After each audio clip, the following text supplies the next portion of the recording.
The steak sizzled softly on the pan, the sound blending with faint jazz and the murmur of a half-empty restaurant. Golden afternoon light filtered through the tall windows, painting warm patches on the red tablecloths. A young waitress, Emily Carter, 23, in a crisp white shirt and black apron, moved between tables with quiet grace, her smile polite, her eyes tired. At table 7 sat Daniel Reeves, 47, tall, calm, and neatly dressed, in a simple gray jacket that did little to reveal who he truly was.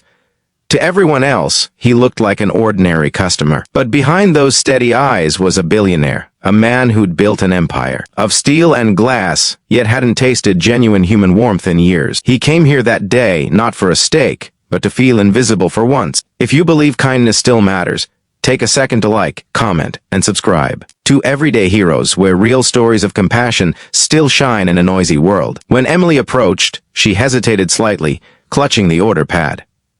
"Good afternoon, sir. Would you like to start with something to drink?" Daniel smiled faintly. "Just water, thank you." She nodded, scribbling quickly, her hands trembling almost imperceptibly. He noticed the way she glanced at the manager's office, the way her posture stiffened. When a tall man in a navy suit stepped out and folded his arms, watching her, the manager's cold eyes scanned the floor like a hawk's shadow. Minutes later, Emily returned with Daniel's steak, cooked perfectly rare. "Enjoy your meal," she whispered, but as she placed the plate, her fingers brushed his hand briefly. In that fleeting second, Daniel felt something thin and folded pressed into his palm, a note. His eyes lifted, puzzled. But Emily had already stepped back, pretending to rearrange napkins. Daniel unfolded the paper under the table. The handwriting was shaky but desperate. "Please don't react. I need help. He's dangerous." Daniel's heart thudded. His fork paused halfway to his mouth. The man she feared, it had to be the one standing by the office door. The manager, the same man who now gave her a subtle glare, one that made her flinch like a trapped bird. Daniel sat back, pretending to chew, mind racing. He'd built companies by reading people, boardrooms full of masks. But this wasn't a game. This was fear, raw and real. He looked again at Emily, her movements precise, mechanical, but her eyes pleading. For a few moments, he did nothing. Billionaires didn't play heroes. They signed checks, built walls, and moved on. But something inside him stirred, a faint echo of his late wife's words. Money means nothing if you can't use it to protect someone. He waited until Emily passed near his table again and whispered softly, "Is there somewhere safe we can talk?" She froze, eyes wide, then subtly shook her head. "Camera," she mouthed. He nodded slightly. After finishing his meal, Daniel left a $100 bill under the plate, and his business card folded beneath it. On the back, he wrote in clean, firm handwriting, "Go to this address after work. Don't tell anyone. You'll be safe." That evening, rain began to pour, soft at first, then relentless. In a small corner cafe across town, Daniel sat waiting by the window, a steaming mug untouched before him. The clock ticked past 9. He was beginning to think she wouldn't come when the door opened. Emily stepped in, drenched, clutching her apron in both hands. Her lips trembled as she sat down across from him. "I shouldn't be here," she whispered.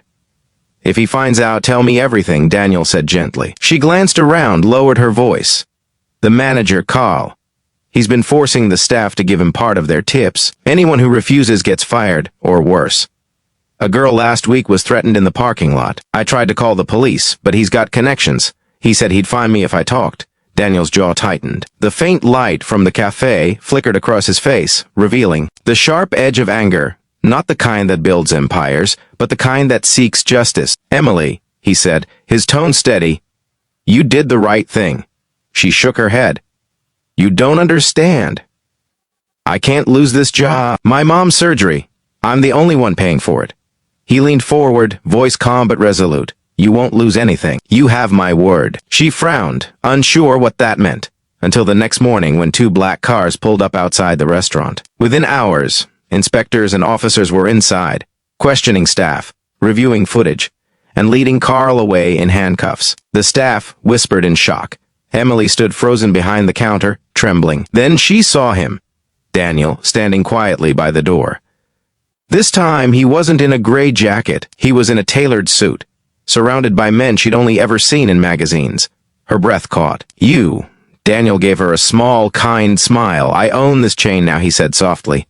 "And you're the new floor manager." Tears welled in her eyes as he continued. No one should ever fear doing the right thing. The restaurant reopened 2 weeks later under new management. The air felt lighter, laughter returned, and Emily's smile, real this time, shone behind every table she served. Daniel visited quietly once a week, ordering the same steak, never talking about what he'd done. But word spread about the mysterious diner who'd exposed a predator and saved a young waitress's life. If you've ever seen kindness change someone's life, take a moment to like, comment, and subscribe. Your small act of support helps share stories that still make hearts believe in good. One rainy evening, Emily found a handwritten note left at her station. Just one line. Heroes aren't born. Sometimes they just decide to help.